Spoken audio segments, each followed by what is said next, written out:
안녕하세요. 반갑습니다. 주식하는 게르크대의 정기환입니다. 자, 4월 12일 신성이 엔지입니다. 구독과 좋아요 부탁드리도록 할게요. 자, 신성이 엔지가 주가가 이제 좀 반영이 좀 되려나 싶은 상황들이죠. 주가가 강하게 돌파하는 모습들을 좀 보여주다가 지금은 주종 흐름들이 상당히 좀 이 기간 동안 버티신 분들이 혹시 계실까요? 거의 뭐 1년 내도록 1년 넘게 1년하고 4개월이 지나는 이 기간 동안 조정을 반복을 했습니다. 이제는 이 조정이 좀 끝나줘야 되는 상황들인데 조정이 끝나기 위해서는 가장 중요한 게 실적이라고 할 수 있을 것 같아요.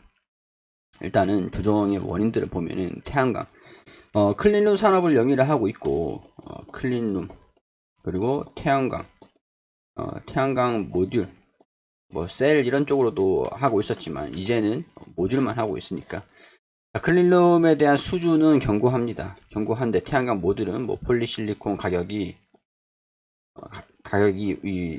어떻게 보면은 이게 김치를 만들 때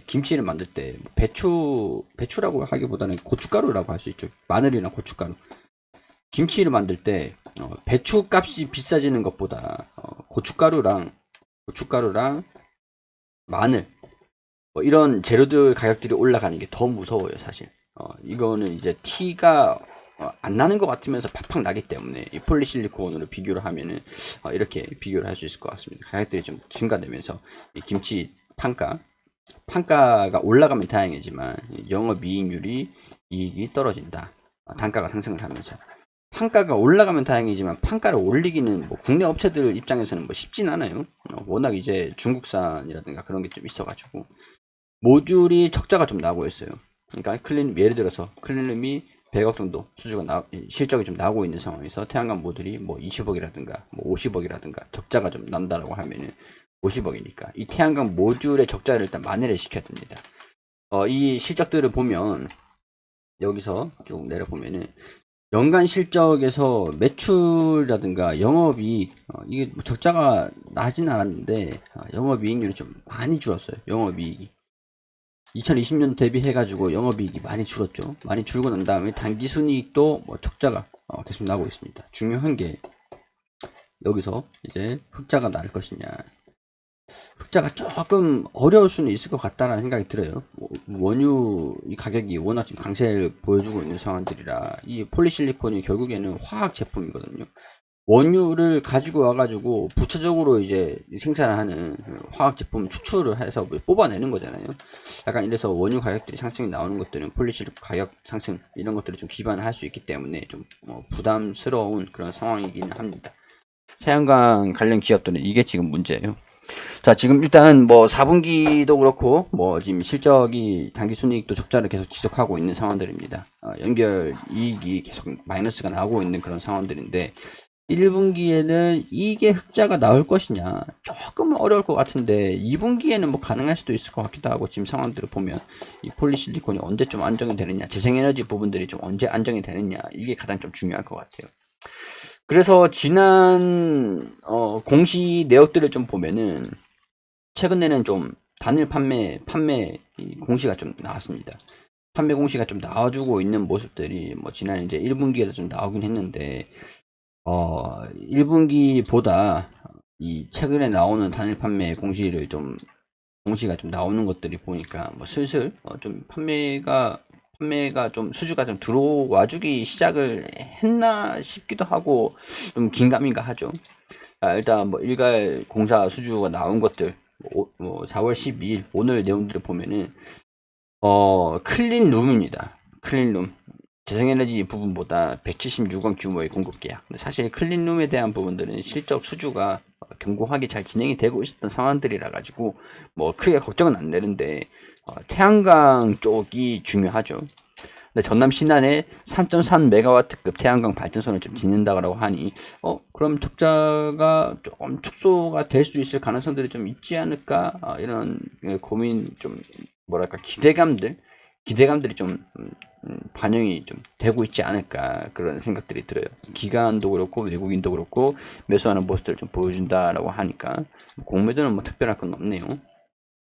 자, 지난 이제 사업 보고서를 한번 볼게요. 사업 보고서 내에서 이 수주에 대한 부분들을 좀 보면, 자, 일단 주요 매출처가 삼성물산하고 프레스티지 바이오로직스라고 합니다. 내수 43기 이걸 봐야 되는데 합계만 볼게요. 제품, 공사, 클린 환경 산업 부분들이죠. 합계가 지난 42분기 대비해서 조금 떨어졌습니다. 42기 대비해서 좀 떨어졌어요. 그리고 합계도 클린룸 이 수주가 좀 떨어졌네요. 전반적으로 좀 봤을 때는 42기보다 최근이 직전이 이제 43기니까 43기가 이 수주에 대한 부분들이 조금 줄었다. 42기보다는 조금 줄었다. 좀 불안하긴 한데요. 재생에너지 부분들을 보면은 42기보다는 조금 줄었다. 근데 이게 굳이 이제 실적이 좀 줄어들었다, 수주가 좀 줄어들었다라고 하는 것보다야 이 재생에너지에 대한 마진이 문제라 가지고 단가가 상승을 한 것들이 좀 어떻게 안정이 되느냐 이게 문제라서 매출 수주가 조금 줄어든다라고 하더라도 단가가 좀 안정이 된 상태라고 하면 적자를 충분히 축소를 시킬 수도 있습니다. 근데 이런 것들을 좀 기대를 하기에는 수주도 좀 뒷받침돼야 되는데 이번 43기가 이게 1분기에 나온 보고서거든요. 3월 17일에 나온 보고서인데 좀 줄어들었다라고 하는 거 보니까 좀 쉽지는 않을 것 같다는 생각이 들어요. 합계가 직전 연도보다는 좀 줄어들었습니다. 일단 그렇고 클린룸 재생에너지 이렇게 쭉쭉 나오는데 수주 클린환경 산업 부분들 재생에너지 사업 부분들 보면은 수주 납품 기납품 아직 납품이 안 된 수주가 좀 많이 남아 있긴 해요. 수주 잔고 수주 잔고가 좀 많이 남아 있어요. 수주 총액에서 기납품이 됐고 이 수주 잔고가 좀 남아 있는 상황들이니까 회계상 이제 공사 수주 공사 기간에서의 시차라고 해야겠죠. 이때 1분 뭐라고 해야 될까? 3분기에 수주가 나온 것들도 공사 기간들을 거치고 회계로 반영되는 게 1분기에 반영되고 2월 되는 게 좀 있을 거니까 이런 변수들도 존재를 하니까 좀 이해를 좀 하시면 될 것 같아요. 시차가 좀 있으니까. 시차를 이해하시면 될 것 같다. 일단은 수주잔고에 대한 부분들 연결 재무제표를 봤을 때 수주잔고는 좀 납품이 된 것들도 좀 있지만 수주잔고는 아직까지는 좀 빵빵한 클린룸은 그래요. 수주잔고는 빵빵합니다. 클린룸 산업이 걱정이 되는 건 아니에요. 이 문제가 재생에너지인 거죠.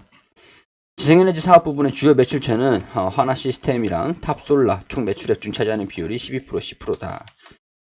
그렇기 때문에 하나솔루션 하나 시스템이 좀 올라가야 되는데 일단은 2월 돼 있는 수주가 좀 있다라고 합니다. 2월 돼 있는 수주들 기납품돼 있고 수주 잔고들이 있다. 이게 수주 총액이 있고 이게 재생에너지는 그래요. 이거는 마진이 좋으니까 그렇다고 쳐도 재생에너지에 대한 부분들 아까 말씀드렸다시피 폴리실리콘에 대한 이 단가 이게 최대 변수가 아닐까. 원유의 움직임들, 원유가 좀 가격 강세를 보여주고 있어도 이거를 좀 납품을 한다라고 해도 좀 적자가 축소가 될 것이냐 이게 조금 걱정이 되긴 해요. 일단은 수주 잔고들은 아직까지 남아 있는 것들이 좀 있으니까 2월 된 것들도 좀 있고 합계로 봤을 때도 수주 잔고가 좀 이제 기납품이 절반 정도가 납품이 되어 있는 상태, 수주 총액에서 절반 정도가 납품이 되어 있고 절반 정도는 좀 남아 있는 그런 상태다. 이렇게 설명을 좀 해드릴 수 있을 것 같아요.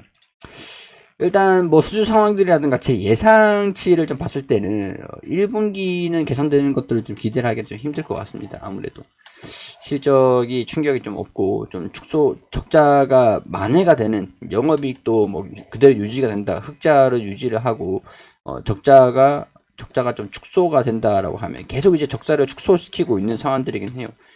축소가 조금 더 이루어졌으면 좋겠다는 생각이 들고 2분기 적자가 일단 축소가 돼야 2분기에 흑자 전환이 좀 흑전이 좀 될 것이냐라는 기대감들이 좀 반영될 수도 있을 것 같다는 생각이 들어가지고 이런 것들은 조건이 좀 필요하다. 결국에는 1분기 실적도 중요하겠죠. 어떤 실적들이야 안 중요한 실적은 없는 거지만 특히 이제 이번에 재생에너지에 대한 부분들이 2월 된 매출 그런 것들이 좀 반영이 되면서 어떻게 반영이 되는지. 기술적인 부분들이랑은 좀 달라요. 기술적인 부분들이랑 이 실적 기업에 대한 전망 그런 것들 좀 애매한 상황들은 또 반면에 주가가 좀 많이 조정을 좀 받으면서 지금 어느 정도 낙폭을 좀 축소를 하려고 하는 회복을 하는 추세가 좀 전환되려고 하는 그런 모습들을 좀 보여주고 있어요. 이전 같은 경우에서 좀 보면은 21선을 지지를 갖고 이탈하는 뭐 돌파를 하고 약간 이 보면 61선을 계속 뚫어주고 지지를 못 받고 이탈을 계속 했었어요. 물론 이제 여기서도 이탈을 하는지 여부들도 중요하겠지만 21선은 지지를 받으려고 하는 61선에서 지지를 받으려고 하는 상황에서 21선이 좀 돌파를 하려고 하는 포인트에 좀 있다 보니까 여기에서 뭔가 이제 변곡점이 발생이 되지는 않겠는가. 그렇게 되면 단기적인 이 슈팅에 대한 물량들이 나올 수 있는 게 한 이 부분들 주가를 좀 이 부분들을 계속 지지를 좀 받아주면서 물량 소화들을 거쳐주면서 1분기 실적들도 확인되고 2분기에 대한 기대감들이 좀 반영된다라고 하면은 추세가 좀 전환되지 않을까 그런 생각들이 좀 듭니다. 저항 구간이 한 여기서 저항 구간이 될 것 같아요. 이 부분 2,100원에서 2,300원 부분 여기서의 움직임 추세가 좀 전환되고 변곡점이 좀 왔다라고 했을 때 이 61선도 그렇고 21선도 이런 식으로 정배열로 해가지고 올라가는 것들 한번 기대를 좀 해보도록 하자고요. 자, 기술적인 부분들이랑 뭐 재무적인 부분들 뭐 그런 것들 이제 별개적으로 판단을 하시면서 신성 ENG에 대한 부분들 판단을 여러분들이 해주시면 감사드리겠다는 말씀 드리도록 하겠습니다. 개별적인 개인적인 그런 의견들이니까 판단은 여러분들이 해주시기를 당부드리도록 하고 도움됐다면 구독과 좋아요 부탁드릴 수 있도록 하겠습니다.